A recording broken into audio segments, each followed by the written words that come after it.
네, 10월 1일이에요. 10월이 됐으니 제가 여기 온 지 한 달이 넘은 겁니다. 처음에 머리를 단정하게 자르고 왔는데 머리 자를 때가 돼서 여기 와서 처음으로 이발도 깔끔하게 했습니다. 캄보디아는 아기가 태어난 지 30일 되면 축하 파티를 한다고 합니다.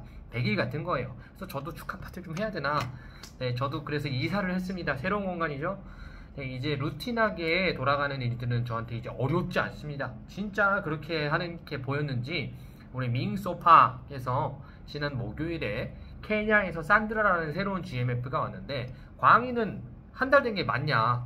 말도 빨리 배우고 있고 적응도 열심히 해서 한 달 된 거 맞냐고, 1년 된 사람 같다고 이렇게 말씀해 주셨습니다. 클레버라서 너 되게 영리한 친구구나 라고 말씀해 주셨어요. 이제 CSCF4 가서 아이들 만나는 일은 그렇게 어렵지 않아요. 그냥 만나서 준비한 거 1시간, 그러니까 딱 1시간이니까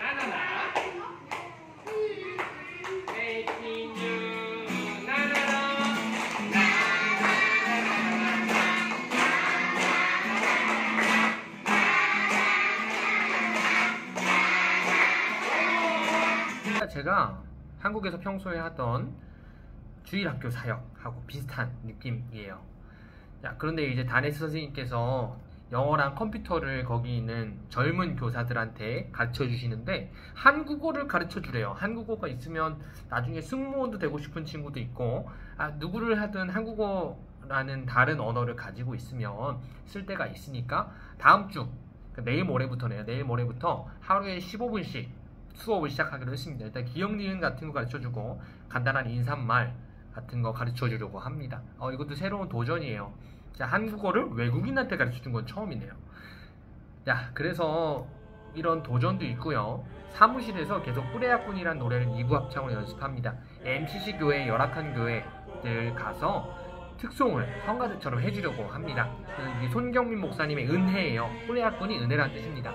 그래서 우리가 사역할 때 중요한 것이 팀워크고 팀워크다 라고 앤드류 목사님 말씀해 주셨는데, 이렇게 함께 소리를 맞추면서 팀워크를 다지고 있습니다.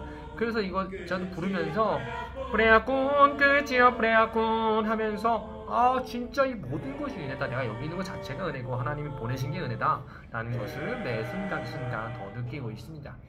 그리고 지난 금요일에 추석날이죠. 그때 이사를 했습니다. 원래 사무실에 딸린 알로하룸에 이틀 정도 살고 다른 데 이동할 거다 했는데 이틀이 아니라 한 달을 있었던 거예요. 그래서 알로하룸에 이렇게 오래 머문 GMF가 역사상에 없었다, 불평 없이 지내줘서 참 고맙다 라고 말씀해 주셨습니다. 저는 뭐 주어진 데 어디든, 뭐 교회에서 사역을 할 때도 그냥 사무실에 딸려있는 그냥 이불만 깔고 자거나 유아실 같은 데 자면 된다, 뭐 그런 마음이니까 알로하룸은 그래도 괜찮았습니다. 네, 이사를 왔는데요. 일단 이게 제 방이에요. 제 방, 침대도 있고요. 이렇게 생겼습니다. 네, 이곳에서 살게 되었습니다. 되게 깨끗하고 혼자 살기는 되게 넓습니다. 주변에 상권도 괜찮아서 어떤 편의시설 같은 것도 많고, 제가 찾은 그 한인교회도 가까이 있어서 참 좋은 것 같습니다. 그리고 외국인들이 많이 살아서 치안 같은 것도 다른 곳보다 안전한 편이라고 합니다. 네, 그리고 추석이라 부모님과 친척 어른들께 영상통화로 인사를 드렸어요. 그리고 이삿날에 이사 짐 옮기고 계약하고 나서 앤드류 선교사님과 아리랑이라고 한국 식당 갔는데 전이나 잡채 같은 반찬이 나온 거예요. 저는 게다가 갈비찜을 시켰어요. 추석 음식을 먹었습니다. 그리고 오늘 주일에 한인교회 갔을 때도 명절 음식 비슷한 거를 반찬으로 주셔서 그것도 명절 같은 느낌을 받았습니다. 앤드류 선교사님이랑 교제하면서 정말 귀한 분이라는 생각을 자주 합니다. 앤드류 선교사님이 원래 컴퓨터 전공하셔서 취직해갖고 돈도 많이 버셨었는데, 그러다가 부르심 받고 신학교 가서 목사가 되셨고 세팅을 다 하셨대요. 이제 교회를 세팅하고 일단 목회를 하시면 되는데, 그렇게 하지 않으시고 하나님께 처음 부르셨던 그 선교사로서 부르심을 준비하다가 방글라데시로 가시려다가 방글라데시의 길이 막혀서 비어있는 곳 캄보디아로 오시게 됐다고 합니다. 참 부름, 그 사명을 가지고 다니시는 분인 것 같아요. 그래서 이분 밑에서 잘 배우고 하면은 하나님께서 앞으로 어떻게 이루어 가실지 저도 참 기대가 됩니다. 마지막으로 제가 한국에서 교회 사역할 때 또 외로움을 좀 느꼈어요. 왜냐하면 사역자의 위치라는 게 좀 그렇습니다. 근데 외국에 나와 있으니 또 다른 면으로 쉽지가 않아요. 또 선교사로 나와 있지만 뭐 또 교회 사역도 느낌이 다른데, 사무실에서는 다 영어로 소통을 해야 되고, 저기 학교에 가서도 영어도 조금 안 되고, 영어로 잘 안 통하고 가서 수업하고 뭐 보여주고 이렇게 하고 돌아오고 하는 것들 때문에 참 그런 면에서 외로움을 조금 느낀 것 같아요. 그리고 신앙생활 하는데도 참 공동체가 필요하다는 것을 여기 오자마자 느꼈습니다. 그래서 한인교회도 찾아서 다니게 됐고요. 그리고 포드처치 글로벌 세가족 등록이 있더라고요. 그래서 지금 세가족 교육을 계속 받고 있습니다.